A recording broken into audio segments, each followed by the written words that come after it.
അനുഗ്രഹിക്കപ്പെട്ട നല്ല സമയത്തിനായി ഞാൻ ദൈവത്തെ സ്തുതിക്കുന്നു, സ്തോത്രം ചെയ്യുന്നു. ദൈവവചനം ശ്രവിച്ചുകൊണ്ടിരിക്കുന്ന എല്ലാ ദൈവമക്കൾക്കും വീണ്ടും വരാമെന്ന് അരുളി ചെയ്തവനായ കർത്താവായ യേശു ക്രിസ്തുവിൻ്റെ തന്നെ നാമത്തിൽ ഞാൻ എൻ്റെ സ്നേഹവന്ദനം അറിയിക്കുന്നു. ഇന്നത്തെ അല്പസമയത്തെ ചിന്തയ്ക്കായി യോഹന്നാൻ എഴുതിയ സുവിശേഷം 20-ാം അധ്യായം 27-ാം വാക്യം നമുക്ക് വായിക്കാം. നിൻ്റെ വിരൽ ഇങ്ങോട്ട് നീട്ടി എൻ്റെ കൈകളെ കാണുക, നിൻ്റെ കൈ നീട്ടി എൻ്റെ വിലാപ്പുറത്ത് ഇടുക, അവിശ്വാസിയാകാതെ വിശ്വാസിയായിരിക്കുക. അനുഗ്രഹിക്കപ്പെട്ട വേദവാക്യമാണ് നാം കേട്ടത്. വിശ്വാസം കേൾവിയാലും കേൾവി ക്രിസ്തുവിൻ്റെ വചനത്താലും വരുന്നുവെന്ന് റോമർക്ക് എഴുതിയ ലേഖനം 10-ാം അധ്യായം 17-ാം വാക്യത്തിൽ രേഖപ്പെടുത്തിയിരിക്കുന്നു. വലിയ അത്ഭുതങ്ങളും അടയാളങ്ങളും കണ്ടുകൊണ്ടാണ് ഇസ്രായേൽ മക്കൾ ഓരോ ദിവസവും ജീവിച്ചിരുന്നത്. മിസ്രയീമ്യരും ഇസ്രായേൽ മക്കൾ കണ്ട അത്ഭുതങ്ങളും അടയാളങ്ങളും ദൈവം മോശയിൽ കൂടി നടത്തുന്നത് കണ്ടിരുന്നു. എന്നിട്ടും മിസ്രയീമ്യർ ദൈവത്തെ അനുസരിച്ച ഇസ്രായേൽ ജനത്തെ മിസ്രയീമിൽ നിന്നും വിട്ടയക്കാതിരുന്നതിനാൽ അർദ്ധരാത്രിയിൽ ഇതാ തങ്ങളുടെ ആദ്യജാതന്മാരെ ഓർത്ത് അവർ നിലവിളിക്കുകയാണ്. കാരണം ദൈവം പറഞ്ഞിരുന്നത് പോലെ തന്നെ മിസ്രയീമ്യരുടെ ആദ്യജാതന്മാരെ യഹോവ കൊന്നുകളഞ്ഞു. മിസ്രയീമ്യരെല്ലാം എഴുന്നേറ്റ് അവരുടെ ആദ്യജാതന്മാരെ കുറിച്ചോർത്ത് ഉച്ചത്തിൽ നിലവിളിക്കുമ്പോൾ ഇസ്രായേൽ മക്കൾ തങ്ങൾക്ക് ദൈവം വാഗ്ദാനം ചെയ്ത കനാൻ ദേശത്തേക്കുള്ള യാത്രയ്ക്ക് വേണ്ടി ഒരുങ്ങുകയായിരുന്നു. വാക്കുമാറാത്തവനാണ് ദൈവമെന്ന് അവർക്ക് അറിയാം. എങ്കിലും കനാൻ ദേശത്തേക്കുള്ള യാത്രാ മധ്യേ അവർ ചെങ്കടലിന് മുമ്പിൽ എത്തിയപ്പോൾ മുന്നോട്ടുള്ള വഴി അടയുകയും പിന്നിൽ കൂടി തങ്ങളെ മിസ്രയീമിലേക്ക് തിരികെ കൊണ്ടുപോകുവാൻ അനേക രഥങ്ങളുമായി വരുന്ന ഫറവോനെയും സൈന്യത്തെയും കാണുകയും ചെയ്തപ്പോൾ ജനത്തിൻ്റെ വിശ്വാസം നഷ്ടപ്പെട്ടു. മിസ്രയീമ്യ സൈന്യത്തിൻ്റെ ലക്ഷ്യം ഇസ്രായേൽ മക്കളെ നശിപ്പിച്ചു കളയുക എന്നത് മാത്രമായിരുന്നു. മിസ്രയീമിൽ നിന്നും രക്ഷപ്പെട്ടപ്പോൾ അവർക്ക് യഹോവയെ വിശ്വാസമായിരുന്നു. എന്നാൽ മുന്നോട്ട് പോകുവാൻ കഴിയാത്ത അവസ്ഥയിൽ നാല് പുറവും വഴി അടയപ്പെട്ട സാഹചര്യത്തിൽ മരണത്തിന് മുഖാമുഖമായി കണ്ടപ്പോൾ അവർ മോശയോട് പറയുകയാണ്, മിസ്രയീമിൽ ശവക്കുഴിയില്ലാഞ്ഞിട്ടാണോ നീ ഞങ്ങളെ മരുഭൂമിയിൽ കൊല്ലുവാൻ കൊണ്ടുവന്നത് എന്ന്. ഓർക്കുക, അവരെ വിടുവിച്ച യഹോവ അത് കേട്ട് അവരുടെ തലയ്ക്ക് മുകളിലുള്ള മേഘസ്തംഭത്തിൽ ഇരിക്കുന്നുണ്ട്. മിസ്രയീമിൽ നിന്നും അവരെ രക്ഷിക്കുവാൻ ദൈവത്താൽ നിയോഗിക്കപ്പെട്ട മോശ അവർക്ക് മുൻപായി എപ്പോഴും നടക്കുന്നുണ്ട്. എങ്കിലും ശത്രുവിനെ കാണുകയും വഴിയെല്ലാം അടയുകയും ചെയ്തപ്പോൾ വഴി തുറക്കുവാൻ കഴിവുള്ള രക്ഷിക്കുന്ന വീരനായ യഹോവയുടെ അഥവാ കർത്താവായ യേശു ക്രിസ്തുവിൻ്റെ പ്രവൃത്തികളെ അവർ മറന്നു കളഞ്ഞു. എന്നെ കേൾക്കുന്ന പ്രിയ ദൈവമകനെ, ദൈവമകളെ, നമ്മുടെ വഴി അടഞ്ഞു എന്ന് ചിന്തിച്ച് വിഷാദിച്ചിരിക്കേണ്ട ആവശ്യമില്ല. യേശുവിന് നമ്മോട് പറയുവാനുള്ളത് കേട്ടുകൊള്ളുക.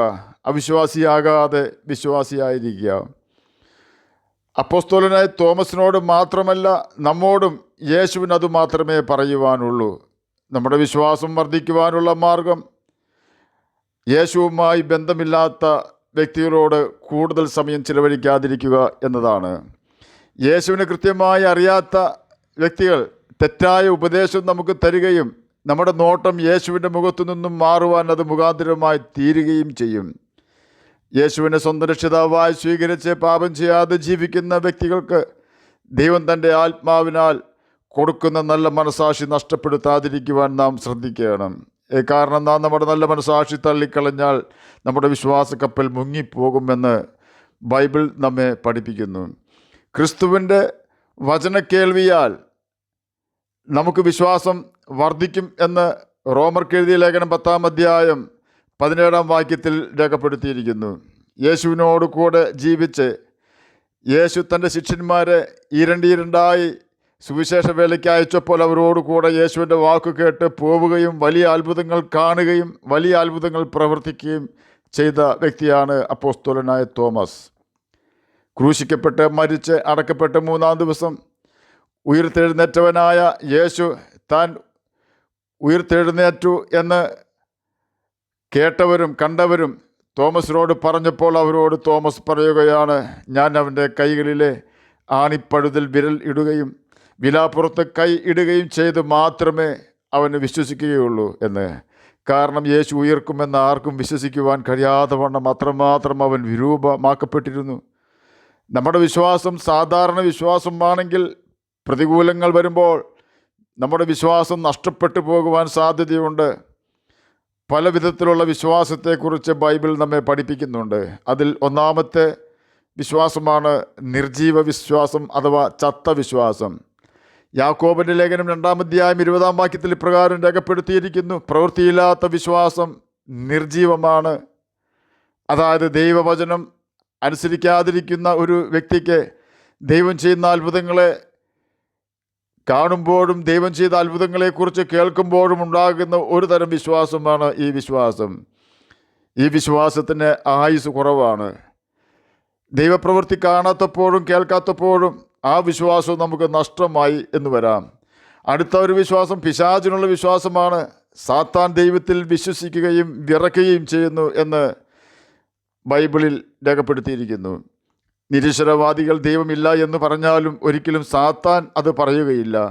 ജയിലിൽ കിടക്കുന്നവൻ ജയിൽ ഇല്ല എന്ന് പറയുന്നത് പോലെയാകും സാത്താൻ ദൈവമില്ല എന്ന് പറഞ്ഞാൽ. സാത്താന് ദൈവത്തിലുള്ള വിശ്വാസം കൊണ്ട് അവൻ രക്ഷിക്കപ്പെടുകയില്ല. അവൻ ദൈവത്തെ ദൈവമാണെന്ന് വിശ്വസിക്കുന്നുണ്ട്. യേശു ക്രിസ്തുവിൻ്റെ ദൈവത്വം സാത്താൻ വിശ്വസിക്കുന്നുണ്ട്. അതുകൊണ്ടാണല്ലോ സാത്താൻ യേശുവിനോട് നീ ആരാണെന്ന് ഞാൻ അറിയുന്നു, ദൈവത്തിൻ്റെ പരിശുദ്ധൻ തന്നെ എന്ന് പറഞ്ഞത്. നിത്യമായ ഒരു നരകം സാത്താന് വേണ്ടി ദൈവം ഒരുക്കിയിട്ടുണ്ട്. ഈ യാഥാർത്ഥ്യം സാത്താൻ വിശ്വസിക്കുന്നു. യേശു കൃത്യസമയത്ത് തന്നെ സാത്താനെ വിധിക്കുമെന്ന് അവൻ വിശ്വസിക്കുന്നുണ്ട്. കാര്യങ്ങൾ ഇങ്ങനെയൊക്കെയാണെങ്കിലും സാത്താന് ദൈവത്തിൽ വിശ്വാസമുണ്ടെങ്കിലും അവൻ നരകത്തിൽ നിന്നും രക്ഷപ്പെടുകയില്ല. കാരണം ദൂതന്മാർക്കോ ലൂസിഫറിനോ രക്ഷ നൽകുവാനല്ല, അബ്രഹാമിൻ്റെ സന്തതികളെ രക്ഷിക്കുവാനാണ് കർത്താവായ യേശു ക്രിസ്തു കാൽവരി ക്രൂശിൽ തകർക്കപ്പെട്ടത്. ദൈവത്തിൻ്റെ വചനം അനുസരിക്കാതെ നാം ദൈവത്തിൽ വിശ്വസിച്ചാൽ സാത്താൻ വിശ്വസിക്കുന്ന വിധത്തിലുള്ള വിശ്വാസവുമായി നമ്മുടെ വിശ്വാസം അധപ്പതിക്കും. അതായത് നമ്മെ അങ്ങനെയുള്ള വിശ്വാസം നരകത്തിൽ നിന്നും രക്ഷിക്കുകയില്ല എന്ന് സാരം.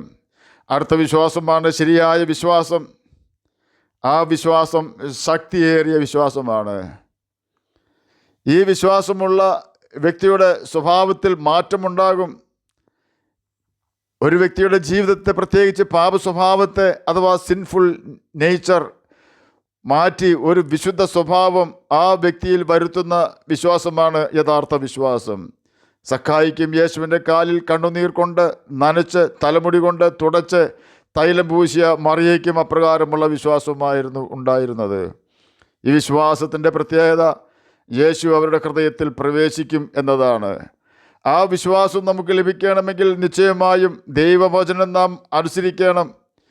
ഈ വിശ്വാസം ലഭിച്ച ഒരു വ്യക്തിയെ തീയിലിട്ടാലും പട്ടിണിക്കിട്ടാലും സിംഹക്കുഴിയിൽ ഇട്ടാലും പ്രതിസന്ധിയിൽ ആ വ്യക്തി വീണാലും നിലവിളിക്കുമെങ്കിലും യേശുവിനെ വിട്ടു പോകുവാൻ അവർക്കാകില്ല. ഈ വിശ്വാസം വചനം അനുസരിക്കുന്നവർക്ക് ദൈവം കൊടുക്കുന്ന പരിശുദ്ധാത്മാവ് വരുമ്പോൾ മാത്രമേ നമുക്ക് ലഭിക്കൂ. ദൈവവചനത്തിൽ അനുസരിക്കണമെന്ന് നമ്മെ ഉപദേശിക്കുന്ന ചില കാര്യങ്ങൾ നമുക്ക് പഠിക്കാം. മോഷ്ടിക്കരുത്, ചതിക്കരുത്, ഒരുത്തനോടൊരുത്തൻ ബോഷ്കോ പറയരുത് അഥവാ നുണ പറയരുത്, കൂട്ടുകാരനെ പീഡിപ്പിക്കരുത്, അവൻ്റെ വസ്തുവക കവർച്ച ചെയ്യരുത്, ചെകിടനെ ശപിക്കരുത്, അതായത് കേൾപ്പാൻ കഴിയാത്തവനെ ശപിക്കരുത് എന്ന് സാരം. ഒരാളുടെ അസാന്നിധ്യത്തിൽ അയാൾക്കെതിരെ കുറ്റം പറയുന്നത് ചെകിടനെ ശപിക്കുന്നതിന് തുല്യമാണ്. സഹോദരനോട് നിനക്ക് എന്തെങ്കിലും ഉണ്ടെങ്കിൽ അവനോട് പറഞ്ഞു തീർക്കുക, എന്നാൽ മറ്റൊരുത്തൻ്റെ രഹസ്യം വെളിപ്പെടുത്തരുത് എന്ന് ബൈബിൾ നമ്മെ പഠിപ്പിക്കുന്നുണ്ട്. കുരുടൻ്റെ മുമ്പിൽ ഇടർച്ച വയ്ക്കരുത്, നിന്റെ ദൈവത്തെ ഭയപ്പെടണം, ഞാൻ യഹോവയാകുന്നു. ന്യായവിസ്താരത്തിൽ അന്യായം ചെയ്യരുത്, എളിയവൻ്റെ മുഖം നോക്കാതെയും വലിയവൻ്റെ മുഖം ആദരിക്കാതെയും നിന്റെ കൂട്ടുകാരൻ്റെ നീതിയോടെ ന്യായം വിധിക്കണം.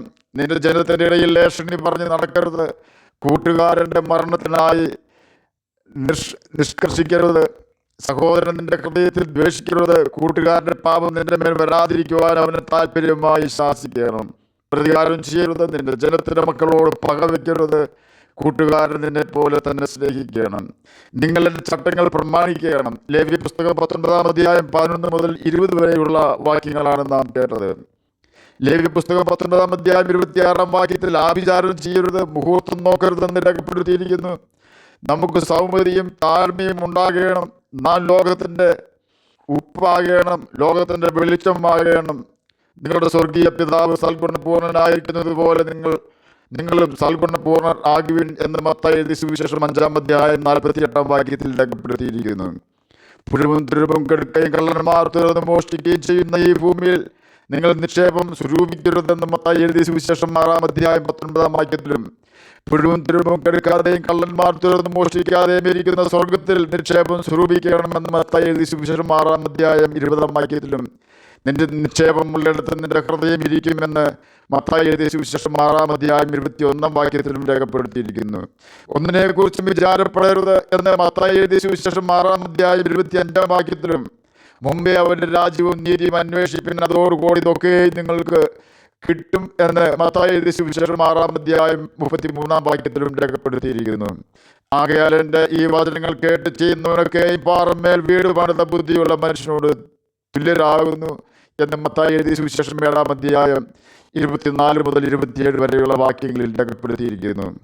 കാരണം പ്രതികൂലങ്ങളാകുന്ന വൻമഴ ചൊരിഞ്ഞാലും കഷ്ടതയാകുന്ന വെള്ളം പൊങ്ങിയാലും ഈശാന മൂലം ആ വീട്ടിന്മേൽ ആഞ്ഞടിച്ചാലും നാം കേട്ട വചനങ്ങൾ അനുസരിക്കുന്ന വ്യക്തിയാണെങ്കിൽ അവരുടെ വിശ്വാസപ്പടക് തകരുകയില്ല, ദിശ തെറ്റിപ്പോവുകയില്ല, മുങ്ങുകയുമില്ല.